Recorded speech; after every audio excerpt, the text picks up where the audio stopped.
सभी दर्शकों को सादर प्रणाम। जय श्री कृष्ण। आज मिथुन राशि के बारे में बात करेंगे। सितंबर 2025 पूरा महीना कैसा रहेगा मिथुन राशि वालों के लिए। अचानक शादी का रिश्ता कब पक्का हो सकता है, प्रेम विवाह रिश्ता कब पक्का हो सकता है। इसके अलावा यदि आप व्यापारी हैं तो यह महीना 30 दिन कैसे रहेंगे।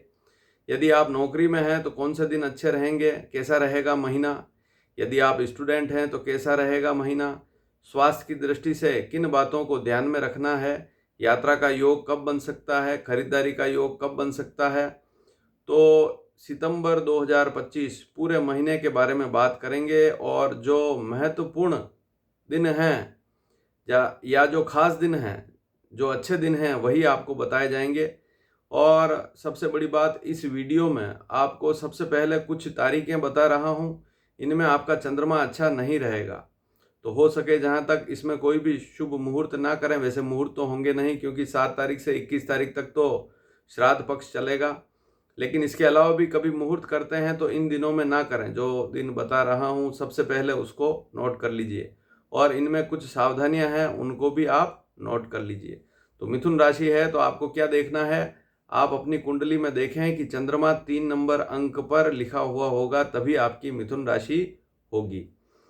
सबसे पहली तारीख है 4 सितंबर सुबह 5:21 से लेकर 6 सितंबर सुबह 11:21 तक 8वां चंद्रमा रहेगा। पंचांग के आधार पर बता रहा हूँ, जो पंचांग में स्थिति लिखी है उसी आधार पर बता रहा हूँ। 8वां चंद्रमा है तो ऐसी स्थिति में इस समय में शरीर और स्वास्थ्य पर ध्यान देना होता है। और सबसे बड़ी बात, इस समय में कोई भी मुहूर्त ना करें। अगली तारीख है 12 सितंबर शाम को 5:30 से लेकर, तो जो समय बता रहा हूँ उस समय से लेकर अगले समय तक का पूरा समय ठीक नहीं रहेगा। तो 12 सितंबर शाम को 5:30 बजे से शुरुआत होगी और 14 सितंबर रात्रि 8:05 तक 12वां चंद्रमा रहेगा। इसमें अधिक खर्च कर रहे हैं तो ध्यान दीजिए।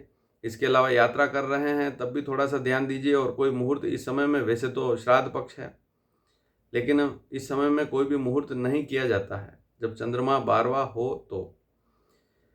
अगली तारीख है 21 सितंबर दोपहर 3:58 से लेकर 24 सितंबर 2:56 AM तक, अर्थात 24 सितंबर की सुबह 3 बजे लगभग तक चौथा चंद्रमा रहेगा। इसमें मन में विचार अधिक रह सकते हैं, मानसिक चिंता रह सकती है, इसलिए ध्यान दीजिए। और इस समय में कोई भी शुभ मुहूर्त ना करें। देखिए, श्राद्ध पक्ष चल रहा है तो कुछ महत्वपूर्ण बातें इस वीडियो में की जाएगी, उन बातों को ज़रूर नोट कर लीजिएगा। तो विवाह रिश्ता अगर आ रहा है तो उस पर बात करेंगे और उसमें श्राद्ध पक्ष से संबंधित बात भी करेंगे, तो पूरा वीडियो ध्यान से देखिए। सबसे पहले व्यापारियों के बारे में बात करेंगे। यदि आप व्यापारी हैं, आपकी मिथुन राशि है, किसी भी प्रकार का व्यापार है, ऐसी स्थिति में ये जो पूरा महीना है, सितंबर का पूरा महीना, पूरा तो क्या कहें, लेकिन वैसे तो पूरा महीना ठीक ही रहेगा व्यापारियों के लिए। गुरु का अच्छा प्रभाव रहेगा गोचर में, गुरु की स्थिति अच्छी चल रही है, इसलिए व्यापारिक स्थिति ठीक रहेगी। लेकिन फिर भी अगर बारीकी से देखा जाए तो 15 तारीख से लेकर 30 तारीख का समय मिथुन राशि वालों के लिए ज़्यादा अच्छा रहेगा। तो इस समय में व्यापार में विशेष ध्यान देवें। वैसे अन्य दिनों में भी ध्यान तो देना ही पड़ेगा, लेकिन इन दिनों में जितना आप अधिक ध्यान देंगे उतना ही अधिक लाभ भी आपको व्यापार में मिलेगा। यदि आप नौकरी में हैं और कोई बहुत बड़ा बदलाव करना चाहते हैं, नौकरी छोड़ना चाहते हैं, या आपको नौकरी अभी तक नहीं लगी है, नौकरी के लिए प्रयास कर रहे हैं, तो 1 तारीख से लेकर 14 तारीख के बीच में आप कोशिश करेंगे तो सफलता मिल सकती है, संभावना यही दिख रही है। वैसे ये महीना नौकरी करने वालों के लिए सामान्य ठीक रहेगा। यदि आप स्टूडेंट हैं, पढ़ाई कर रहे हैं, चाहे आप कॉलेज में पढ़ाई कर रहे हैं, चाहे स्कूल में हैं, ऐसी स्थिति में, या आप किसी भी उम्र के हैं, अध्ययन कर रहे हैं, तो 1 सितंबर से लेकर 14 सितंबर का समय ज़्यादा बेहतर रहेगा स्टूडेंट्स के लिए। इसके बाद वाला समय मध्यम रहेगा, इसलिए उस समय थोड़ा सा ज़्यादा ध्यान देना पड़ेगा पढ़ाई पर। मान लीजिए इधर उधर भटक गए या कहीं किसी काम में व्यस्त हो गए तो फिर पढ़ाई पर थोड़ा सा प्रभाव बुरा पड़ सकता है। लेकिन 1 तारीख से 14 तारीख का समय ज़्यादा बेहतर रह सकता है। कोई भी विषय बदलना चाहते हैं, कोई शिक्षा से संबंधित काम करना चाहते हैं, तो 1 से 14 तारीख के बीच में निपटा सकते हैं। अब बात करेंगे स्वास्थ्य के बारे में। यदि स्वास्थ्य की दृष्टि से देखा जाए तो 1 तारीख से लेकर 13 तारीख का समय ठीक रहेगा। इसके बाद में कमर दर्द है, पेट से जुड़ी समस्याएं हैं, 13 तारीख के बाद में रह सकती है, तो इस बात को ज़रूर नोट कर लीजिए। जिन माताओं बहनों को संतान होने वाली है, इसी महीने में होने वाली है, और विशेषकर 14 से 30 तारीख के बीच में डॉक्टर ने तारीख दी है कि आपको संतान इसी समय में होगी, उनको थोड़ा सा इस समय में 14 से 30 सितंबर के बीच में मिथुन राशि है तो स्वास्थ्य पर थोड़ा सा ध्यान देना पड़ेगा। अब बात करेंगे यात्रा योग के बारे में। तो 15 तारीख से लेकर 30 तारीख के बीच में यात्रा का योग बन सकता है। यात्रा कैसी भी हो सकती है, लेकिन 15 से 30 तारीख के बीच में ज़्यादा संभावना दिख रही है। यात्रा, कहीं घूमना फिरना, इस प्रकार की स्थिति बन सकती है। वैसे मिथुन राशि है, यात्रा की दृष्टि से देखा जाए तो पूरा महीना वैसे ठीक ही है, ऐसी कोई दिक्कत वाली बात नहीं है। छोटी मोटी यात्राएं पूरे महीने बनेगी। अब एक बात और है कि विदेश से जुड़ी कोई यात्रा अगर आप करना चाहते हैं या ऐसा विचार बना रहे हैं तो 15 तारीख से 30 तारीख के बीच में ज़्यादा योग अच्छा बन सकता है, या उस समय ज़्यादा विचार बन सकता है। खरीदारी का विचार करें तो 15 सितंबर से लेकर 30 सितंबर के बीच में विचार बन सकता है। अब बात यही उठती है कि श्राद्ध पक्ष चल रहा है, तो क्या इस समय में खरीदारी कर सकते हैं? देखिए, श्राद्ध पक्ष में तो खरीदारी बहुत से लोग नहीं करेंगे, लेकिन जो योग बन रहा है वह बता रहा हूँ। 15 तारीख से 30 सितंबर के बीच में कोई छोटी मोटी खरीदारी भी करने का विचार बन सकता है। और चाहें तो 21 तारीख को श्राद्ध पक्ष समाप्त हो जाएगा, उसके बाद 30 तारीख तक तो समय है ही, 22 से 30, तो उसके बीच में तो विचार विशेष बनेगा ही और कोई खरीदारी का योग जरूर बनेगा। वैसे श्राद्ध पक्ष खराब नहीं होता है, श्राद्ध पक्ष पितृपक्ष होता है, तो वहाँ इन 15 दिनों में 16 दिनों में केवल पितरों का ध्यान करना चाहिए। विशेष बात यही है। देखिए, साल में 365 दिन है, अगर उसमें से 15 दिन घटा दें तो 350 दिन बचे। 350 दिन आप चाहे जो काम करें, लेकिन 15 दिन पितरों को दें, तो यही नियम बना हुआ है। बाकी श्राद्ध पक्ष खराब नहीं होता है। ऐसा बिल्कुल नहीं है कि श्राद्ध पक्ष में कोई काम कर लिया तो खराब हो गया जीवन, ऐसा बिल्कुल नहीं है।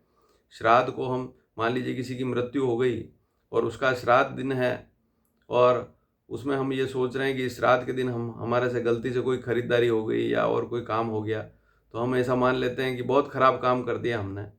तो श्राद्ध पक्ष खराब नहीं होता है। बस पुराने शास्त्रकारों का यही कहना है कि कम से कम साल में 15 दिन तो अपने पितरों के लिए निकालें। बाकी तो हम पूरे साल भर अपनी सुख सुविधाओं के लिए दौड़ते रहते हैं, घूमते फिरते हैं, या और कोई शौक के काम करते हैं, मौज मस्ती के काम करते हैं, या शुभ मांगलिक कार्य करते हैं, लेकिन कम से कम 15 दिन तो पितरों को दें। इसलिए ये 15 दिन बने हैं, बुरे नहीं हैं। लेकिन अब अचानक शादी का रिश्ता पक्का होने का योग कब बन सकता है, इस विषय पर चर्चा करें तो पूरा महीना सर्वश्रेष्ठ रहेगा। अब आप वापस कहेंगे कि 21 तारीख से तो 7 तारीख से लेकर 21 तारीख तक तो श्राद्ध पक्ष चलेगा, फिर कैसे बात करें? देखिए, एक बात नोट कर लीजिए, विवाह, जैसे अभी आपके बच्चे की उम्र या लड़की की उम्र कम है तो आपको ऐसा ही लगेगा कि अभी तो बहुत समय पड़ा है, कर लेंगे शादी, कोई दिक्कत वाली बात नहीं। लेकिन जिस दिन बच्चे की उम्र 35 या 36 साल हो गई या 30 साल क्रॉस हो गई, फिर आपको पता लगेगा कि एक एक दिन का कितना महत्व है। क्योंकि जो लोग हमें फ़ोन करते हैं जिनके बच्चों की उम्र 30 साल से अधिक हो चुकी है, 35, 36, 37, 38, उनको पता है कि एक एक दिन कितना महत्वपूर्ण है, और फिर रिश्ते आते नहीं हैं। बहुत बड़ी बड़ी समस्याएं आती है। अगर विवाह करने की इच्छा है तो जागरूक हो जाइए। और श्राद्ध पक्ष है तो श्राद्ध पक्ष में सगाई तो आप कर नहीं रहे हैं, ना ही कोई विवाह का मुहूर्त में बता रहा हूँ कि आप श्राद्ध में विवाह कर लीजिए या सगाई कर लीजिए। मैं तो ये कह रहा हूँ कि अगर कोई व्यक्ति आपसे फ़ोन पर बात करे तो प्रेम से बात करें उससे, अगर रिश्ते की बात कर रहा है, या आप भी कहीं चाहते हैं कि रिश्ते की बात, मान लीजिए कोई अचानक रिश्ता आ गया और आपको बात करने की इच्छा है, तो आप ज़रूर करें। श्राद्ध पक्ष है तब भी बात ज़रूर करें, और बाद में उनको कह सकते हैं कि 21 तारीख बाद जैसे ही श्राद्ध समाप्त होगा हम आपसे बात करेंगे। तो कहने का मतलब यह है कि हमें समय का सदुपयोग करना है, अधिक से अधिक लाभ उठाना है। देखिए, श्राद्ध पक्ष चल रहा है तो ऐसा तो बिल्कुल नहीं है कि व्यक्ति घर पर ही बैठ जाएगा, कोई काम ही नहीं करेगा। व्यापार भी नहीं करेगा, नौकरी में भी ध्यान नहीं देगा, केवल श्राद्ध ही करेगा, ऐसा तो बिल्कुल नहीं होगा। व्यक्ति नौकरी पर भी जाएगा और कोई काम है तो उसको भी निपटाएगा, बाजार का काम है तब भी निपटाएगा, और अचानक कोई ऐसी स्थिति बन गई तो उसको भी निपटाना पड़ेगा। तो काम तो सभी करने पड़ेंगे ही। हाँ, विवाह के लिए मैं नहीं कह रहा हूँ कि श्राद्ध पक्ष में आपको विवाह करना है या आपको सगाई करनी है, बाद में करें, उसमें कोई बात नहीं। लेकिन अगर कोई व्यक्ति इस समय में आपको अचानक फ़ोन कर दे तो उसको प्रेम से जवाब दीजिए कि अभी श्राद्ध पक्ष चल रहा है, अभी तो हम इस बारे में बात नहीं करेंगे। अगर थोड़ा सा भी कड़क बोलेंगे तो अगला व्यक्ति देखेगा कि बहुत सी बार होता है, थोड़ा सा भी हमारी वाणी से, कोई मुंह से कोई बात ऊपर नीचे हो जाती है तो उससे हमारे सारे काम बिगड़ जाते हैं। आजकल बच्चे बच्ची की सगाई भी हो जाती है, मान लीजिए सगाई हो गई और 6 महीने तक शादी नहीं हुई, तो उन्होंने आपस में बातचीत की कुछ समय के लिए और वहाँ कोई गड़बड़ बात हो गई तो बहुत सी बार रिश्ते छोटी मोटी बात पर ही टूट जाते हैं। तो ये बातें भी देखी गई है। तो 1 तारीख से लेकर 13 तारीख का समय ज़्यादा बेहतर रहेगा, और वैसे भी 1 तारीख से 6 तारीख का समय तो है ही आपके पास। इस समय में आप किसी को फ़ोन करके रिश्ते की बातचीत कर सकते हैं, या अगले व्यक्ति का भी फ़ोन आ रहा है तो जवाब ज़रूर दीजिए, तो लाभ ज़रूर मिलेगा। प्रेम, विवाह, रिश्ता, इससे संबंधित माता पिता से बातचीत करना चाहते हैं तब भी 1 तारीख से लेकर 13 तारीख के बीच में माता पिता से बात ज़रूर कीजिए, सफलता मिल सकती है। मान लीजिए आप किसी को पसंद करते हैं, माता पिता से नहीं कह पा रहे हैं तो 1 तारीख से 13 तारीख के बीच में कहेंगे तो कुछ इसका रिजल्ट निकल पाएगा, संभावना यही दिख रही है। तो जो भी स्थिति बनती थी मैंने आपको बता दी। सितंबर के 30 दिन, उनमें से कौन से दिन अच्छे रहेंगे, कौन से दिन खराब हो सकते हैं, और विशेषकर तो मैंने यहाँ पर यही बताया कि कौन से दिन ज़्यादा बेहतर रहेंगे। व्यापारी हैं, नौकरी में हैं, शिक्षा से जुड़े हैं, यात्रा योग है, स्वास्थ्य है, अचानक शादी का रिश्ता है, प्रेम विवाह है, तो ये सारी बातें आपने जान ली। इसके अलावा चंद्रमा कब कब खराब रहेगा यह भी आपने जान लिया। वीडियो पसंद आए तो शेयर ज़रूर कीजिएगा। धन्यवाद। जय श्री कृष्ण।